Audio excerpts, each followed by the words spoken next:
Welcome back. It's heartbreaking, and it happens every time there is a natural disaster. Pets abandoned by their owners. In fact, the Florida Department of Health is vowing to pursue felony charges against people who abandon their pets after Hurricane Irma. Authorities in Palm Beach County recovered over 40 dogs in the days before Hurricane Irma. Some were in pens, tied up, or found wandering after their owners evacuated without them. And it's not just family pets, it's livestock too. In Texas, ranchers struggled to get cattle to higher ground as Hurricane Harvey flooded fields and ranch land. And joining us for more is Marcia Panucci, owner of Dante's Den and an ABC7 contributor. And joining us by Skype from St. Pete is Allison Leslie of News Talk Florida. Allison has been working with horses for over 10 years. Thank you both for joining us. And Marcia, I'm going to start with you because obviously when hurricanes bear down, people are put into difficult positions because if there are shelters out there, sometimes the shelters don't take pets, and that presents the problem. You know, as responsible pet owners, you should have a file. And that file should have all of the vaccinations and all of the information, the license, the rabies license. You would have it for children. Obviously not rabies license for children, but you would have this type of documents ready to go for a hurricane like this. So you should have it for your pet. Some of the shelters require this. In fact, most of them do when you go to a public shelter. Anybody that will board dogs during a hurricane is going to ask for the same information. But many people are not that organized, and they wait to the last moment, as you were telling me before we went on the air. What happened? Well, what happened was on the day of the hurricane, we received a phone call and we said, can you come and get 11 dogs?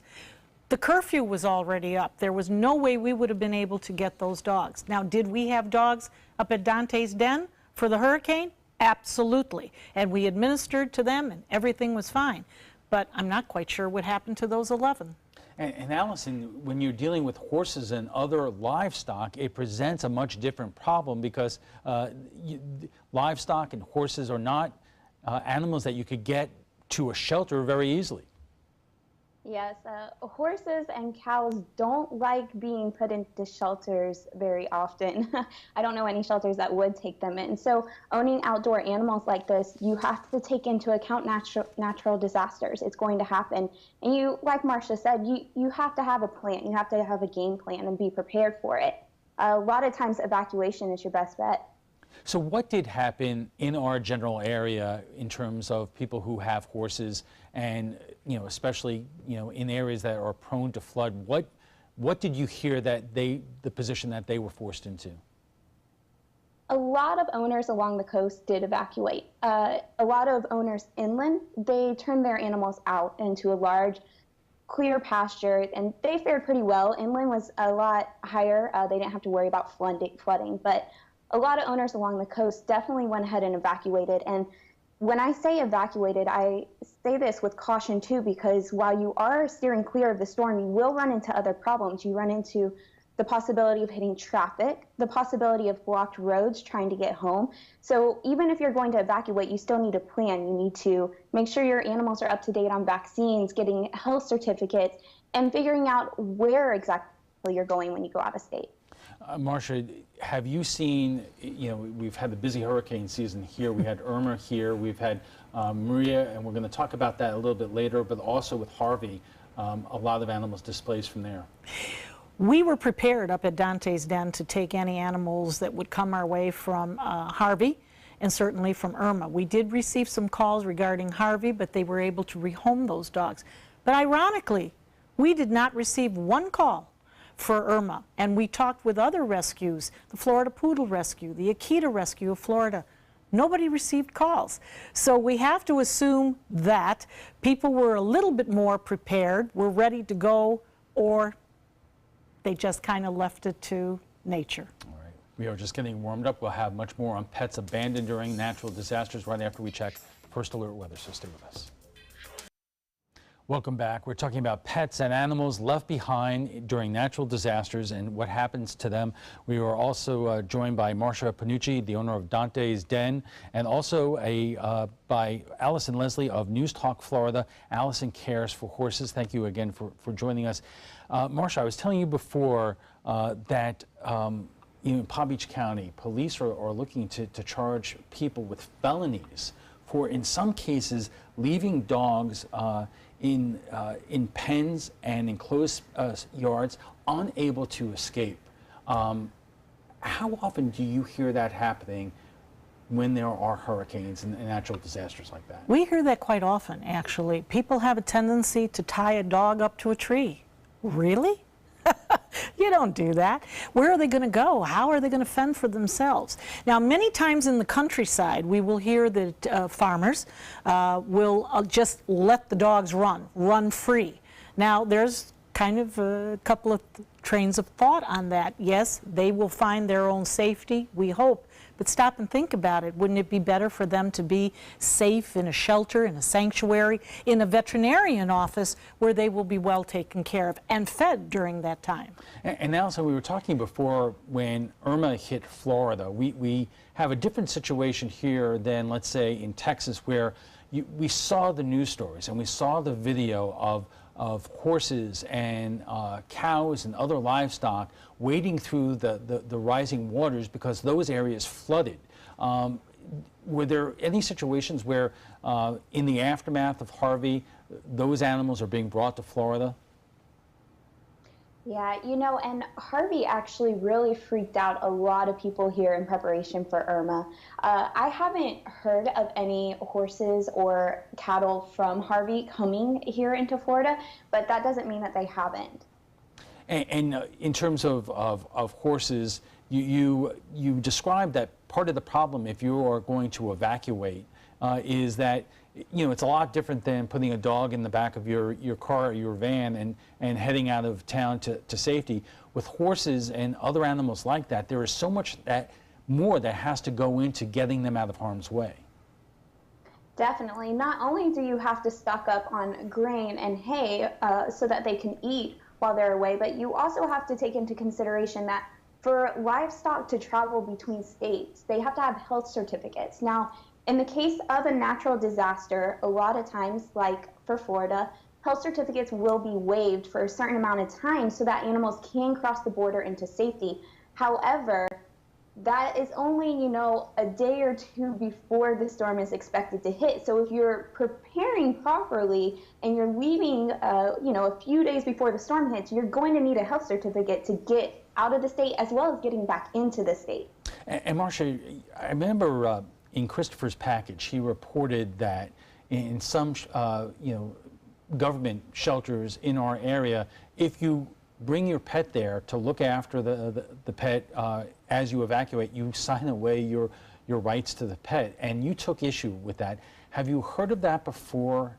Has anybody in the community reached out and tried to say to the government that this is just not good policy? Well, no, I have not heard of it. I did hear of some rescues making those demands. But again, it's a rescue versus a sanctuary versus the shelter that you may have to go to, a public shelter. I have not heard that with the public shelters, although one of the things that is extremely consternacious to people that go to the shelters is the fact that their pet, their dogs, their birds in some cases, are in a room way far away from where they're going to be. Now, isn't the whole idea that we kind of band together and we stay together? I understand that they're probably looking out for people with allergies or other types of things like that, but still in all, if I'm going to take my dog to a shelter, I want that dog right there with me. I want to be able to administer to it, give it its food, give it its meds, give it its water, everything. Why do you suppose not more effort is put into the animal rescue community dealing with emergency services in terms of when these events happen, how can we protect the public, but also protect the animals, because what you're describing is going to only add to the trauma of the animals. Exactly. We as responsible pet owners have to take charge. If you have dogs, if you have cats, there's a hurricane a-coming, get on the phone, talk to your veterinarian, see if they have some boarding facilities. Start calling around to see if there are rescues or sanctuaries that will take these pets.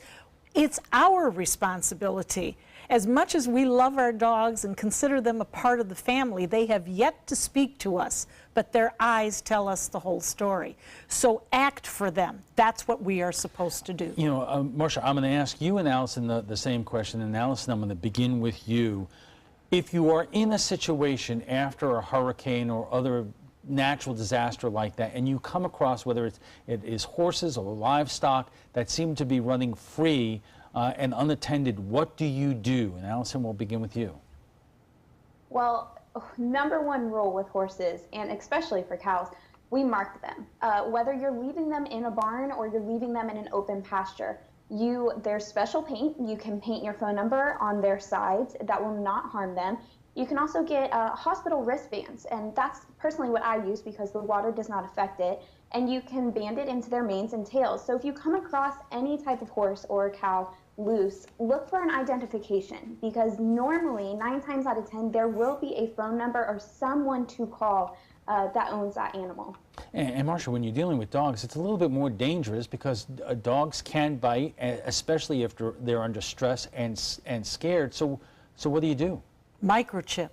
Microchip, microchip, microchip. Get a microchip into your pet so that if it is running and somebody does approach the dog or the cat and we can catch them, we can scan it and we can see who that dog or cat belongs to. But what happens if you, as a member of the public, come across an obviously lost animal out there and you want to help but don't quite know what to do? I would call certainly animal services or a sanctuary or somebody who knows how to handle a dog. When a dog is fearful, they can bite. And it's not an aggressive dog, it's a fearful dog. So you want to be very, very, very careful when you're approaching a dog like that. A lot of times you can entice them with a treat, and they will come get the treat. But then you have to somehow pick them up and get them into your vehicle. That's where the trouble comes in. And I would imagine keep children away. Absolutely, absolutely. You want to keep everybody safe. Okay. Allison, the same question to you. You know, a lot of people are not expert in how to deal with animals that they come across. What would you suggest they do in terms of larger animals, horses and cattle, you know, when these rains come down and there's a lot of damage around?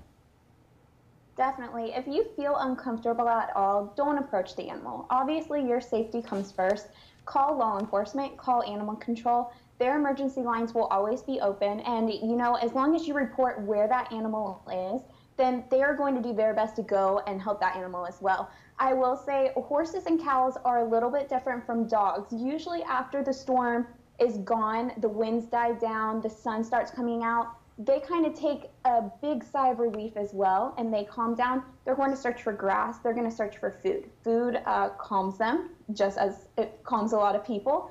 So they're going to search for grass, they're going to search for hay, they're going to search for something to start munching on. They're natural grazers, so that's just natural to them. They usually won't run. If they do, don't chase after them. So always approach the face, the head.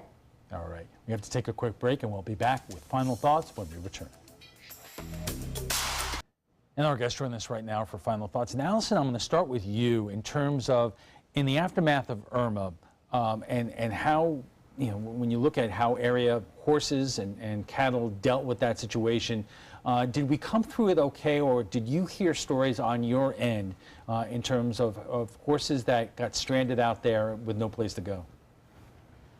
Overall, I think the livestock community did wonderful for Hurricane Irma. Preparation was great, and afterwards, I heard that horses and cows made it through great. Neighbors helped each other, and that's really what it all comes down to, is helping everyone out.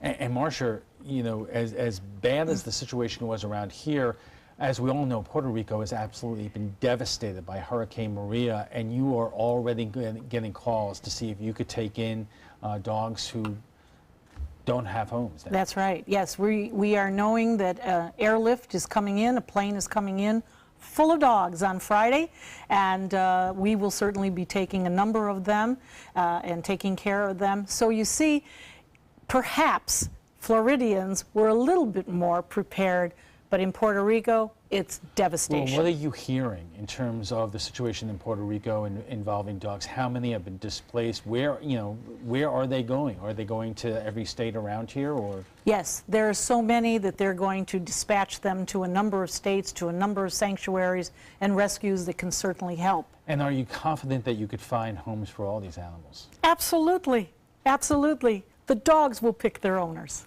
Okay, and aside from Dante's Den, are there other local organizations that are taking these animals in? I don't know if anybody else has been informed of this and has been asked, but certainly I'm sure that the animal community will rise to the occasion. Okay, thank you very much. Before we go, we want to share with you some thoughts about Friday night show. You don't need to be a genius to understand it was an eventful week. Still, President Trump challenged his Secretary of State to an IQ test. Then he decertified the Iran nuclear deal. He also cut off subsidy payments to Obamacare and threatened to pull federal resources out of Puerto Rico. Here is what some of you have to say. Billy says he has accomplished nothing, really, just signed executive orders written by others, but he has been busy tweeting and playing golf, really wondering when all that winning will start. Darlene says, however, I think he is phenomenal. I am happy every day that Hillary is not our president. The left is too busy hating him to actually see what he has already done for America. Well, if you'd like to join the conversation about tonight's topic, just visit our Facebook page at facebook.com/mysuncoast.com.abc7. And FYI, you can watch past discussions. They're on demand. They're available on Apple TV, Amazon Fire, and Roku. And you want to stay up to date on the latest local news? We are proud to announce our new ABC7 My Suncoast News app. If you have an iPhone or an iPad and you currently have our news app, you'll want to go to the App Store and download WWSB ABC7 Tampa My Suncoast. It's free and it provides the most comprehensive news coverage for Sarasota, Manatee, Charlotte, Hardee, and DeSoto counties. And Android users, no worries, you get the new version automatically. We want to thank our guests for being here tonight. Marsha Panucci is the owner of Dante's Den and an ABC7 contributor. And joining us by Skype is Allison Leslie of News Talk Florida. Allison has been working with horses for over 10 years.